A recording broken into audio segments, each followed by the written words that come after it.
This is one of the most unique survivors in British railway preservation. Not because she's old, not because she's Scottish, not because she's the only Caledonian goods engine left, but because she's blue. In the grand scheme of things, there's not many steam engines that can legitimately get away with that. The 812 class 060s were based around the Strathspey C-class 060s from the 1870s, which were then adapted by Drummond in 1882 for the Caledonian Railway, breathed upon by Lambie, and then tweaked further by John Mackintosh. Mackintosh built 96 of these engines by 1909, which supplemented more than 200 existing Cali Jumbos. But unlike previous engines, these had bigger cylinders, a higher boiler capacity, and a higher tractive effort.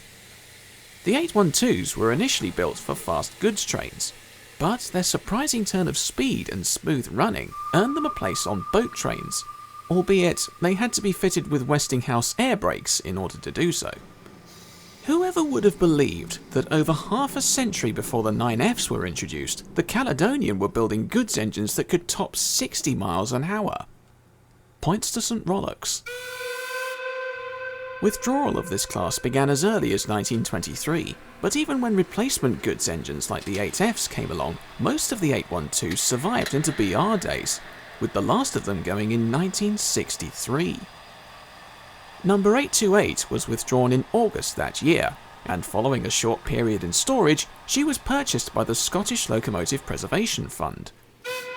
Following years on display in Glasgow's Museum of Transport, the engine was moved to the Strathspey Railway in 1980 for restoration to full working order, and following years of blood, sweat and tea breaks, the engine first returned to service in 1993. Ever since, number 828 has been the flagship of the Strathspey, bringing people in from all over the world. But the most remarkable thing about this engine was that she was purchased for the modern equivalent of less than £18,000. If only you could still buy a steam engine like this for that sort of money.